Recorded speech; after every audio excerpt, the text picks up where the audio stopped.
Have you ever wondered how the Sahara Desert, the world's largest expanse of arid land, played a significant role in shaping human history? As vast as it is barren, the Sahara is a formidable barrier stretching across North Africa, a relentless adversary to any who dare to cross its sandy expanse. Yet for centuries it served as a crucial pathway that connected disparate cultures and civilizations. But beneath this layer of historical significance lies a chilling reality. The Sahara was not just a route for trade and cultural exchange, it was a highway for human suffering. For over a millennium, the Sahara was a principal artery for the trans-Saharan slave trade, a brutal system that ensnared millions of lives. This arid landscape, punctuated only by the occasional oasis, was an avenue of despair, where the journey across its unforgiving terrain often meant a one-way ticket into a life of bondage. This unforgiving landscape was a journey of no return for millions of enslaved individuals. Human exploitation within and around the Sahara dates back to ancient civilizations. Echoing through the annals of history, the Sahara has been a stage for human suffering and endurance. The practice of slavery, a dark chapter in human history, found fertile ground in this arid expanse. In the ancient world, the demand for labor drove the Egyptians to procure slaves from neighboring regions. As they built their monumental pyramids and temples, the sweat and blood of countless slaves seeped into the desert sand. This demand for labor was not unique to the Egyptians. The Phoenician settlers, particularly those in Carthage, established intricate networks for slave trade along the Mediterranean coast. This network became a pulsating artery of human misery, pumping enslaved individuals into the heart of various civilizations. As the sands of time shifted, so did the dynamics of slave trade. The scattered populations within the Sahara proved insufficient to meet the growing need for slaves. This insatiable demand pushed traders to exploit the Sahara, transforming it into a conduit for enslaving the people of sub-Saharan Africa.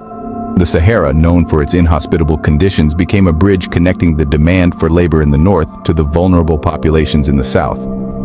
The desert's harsh landscape served as a grim backdrop to the human tragedy unfolding within its confines.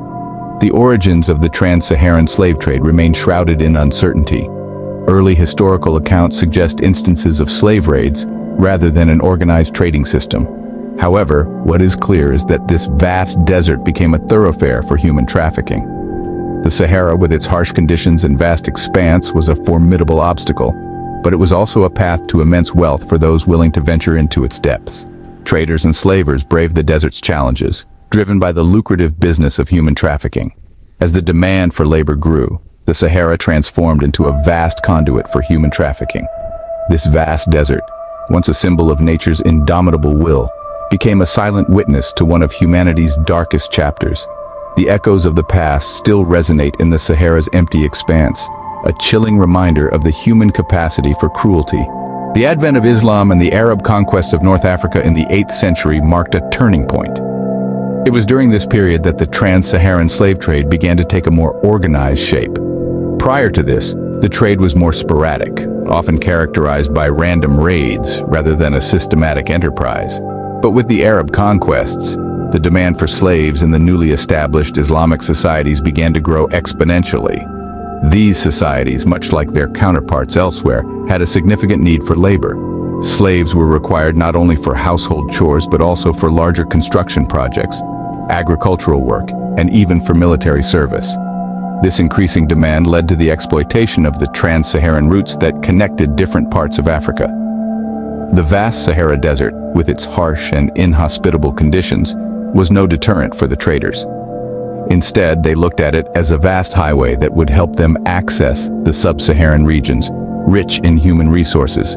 The trade routes evolved over time, influenced by the dominance of various kingdoms along their paths. From Ghana to Morocco, from Timbuktu in Mali to Algeria, and from the Lake Chad Basin to Libya, these routes served as the lifeblood of the trans-Saharan slave trade. In addition to the demand for slaves, the spread of Islam played a vital role in shaping this trade network. As regions in sub-Saharan Africa embraced the Islamic faith, safe routes across the Sahara were established to facilitate pilgrimages to Mecca. These routes, initially meant for religious purposes, soon served as conduits for the slave trade. The travelers, seeking to fulfill their religious duties, also engaged in trade, thus forming an intricate network of economic and religious activities.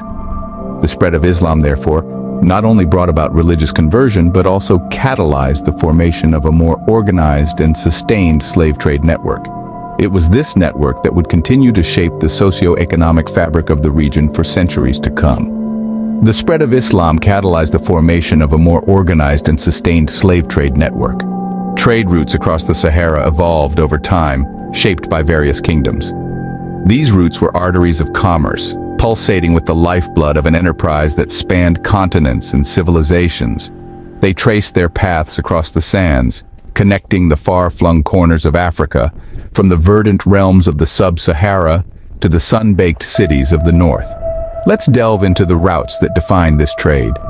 One notable route stretched from Ghana to Morocco, a journey that traversed the breadth of West Africa, linking the gold-rich hinterlands with the bustling markets of the Maghreb.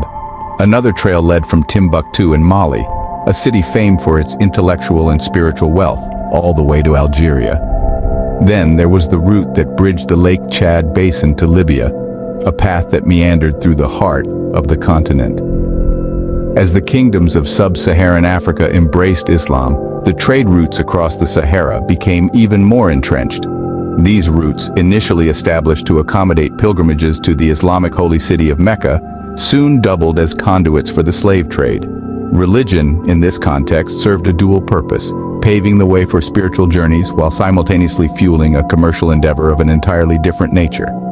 The scale of the trans-Saharan slave trade was vast, to say the least. On average, about 10,000 slaves were transported annually during the medieval period. These individuals, torn from their homes and families, were dispersed across the Muslim world. From the shores of North Africa to the bustling cities of the Levant, Iran, Arabia, Anatolia, and beyond, the footprint of the trans-Saharan slave trade was truly global. However, this trade was not without its intricacies and incongruities. Islamic law, for instance, prohibited the enslavement of fellow Muslims. Yet, a significant majority of the slaves transported across the desert were non-Muslim Africans. This paradox, among others, underscored the complexities inherent in the trans-Saharan slave trade. Despite its complexities and contradictions, the trans-Saharan slave trade persisted as a lucrative enterprise. The Sahara, with its unforgiving terrain and scorching heat, was transformed into a highway of commerce, its paths etched in the sands by the footsteps of countless enslaved individuals. Their stories, their struggles, and their indomitable spirit continue to echo across the ages, a testament to a dark chapter in human history that warrants closer examination. The journey across the Sahara was a perilous one for the enslaved individuals. The Sahara, a vast expanse of sun-bleached sand and searing heat, was a terrifying obstacle for those forced to traverse its relentless terrain. The desert is merciless, its arid climate and shifting sands presenting a formidable challenge to even the most seasoned travelers. But for the enslaved, the journey was a test of human endurance that many tragically failed. Imagine being ripped away from your home, shackled, and herded into a caravan destined for a life of servitude in a foreign land. The Sahara stood as a cruel gauntlet that had to be overcome. Enslaved individuals were often forced to march on foot under the scorching sun, their feet sinking into the hot sand with every step. The desert's relentless heat would sap their strength, leaving them exhausted and dehydrated. Water was scarce, and oases were few and far between.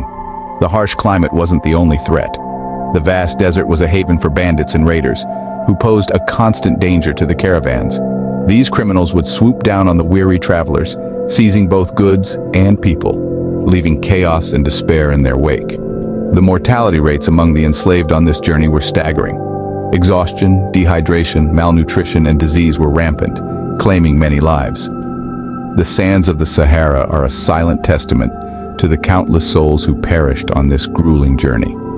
The desert, with its cruel irony, became both a path to a life of servitude and a mass grave for those who could not survive its brutal conditions. The physical torment was matched by psychological trauma. The fear, the uncertainty, the despair, the mental burden borne by the enslaved was immense. Stripped of their freedom, their dignity, and often their lives, they faced a journey that was not just across a desert, but into a life of unimaginable hardship. Only a fraction of enslaved individuals survived the grueling journey to their destinations. And yet, their trials were far from over. For those who survived, the Sahara was just the beginning of a life marked by servitude, exploitation, and cruelty. Once enslaved, individuals faced a life of servitude and suffering. Stripped of their freedom and identity, they were thrust into a world of relentless hardship. Their days were spent laboring under the unyielding sun, their nights filled with the cold dread of another dawn. The merciless desert was their home, the cruel whip their constant companion. For the men, the torment was amplified by the brutal practice of castration. This was not simply a physical act of violence, but a psychological one, designed to break their spirit, to rob them of their masculinity, and to ensure their subservience. It was a chilling testament to the calculated cruelty of the slave trade. The women, too, bore their share of atrocities. They were subjected to sexual exploitation, their bodies commodified, their dignity trampled upon. They bore children who were born into bondage, their lives marked by sorrow from their first breath. The trans-Saharan slave trade was a grim chapter in human history, a testament to the resilience of the human spirit against unimaginable hardships.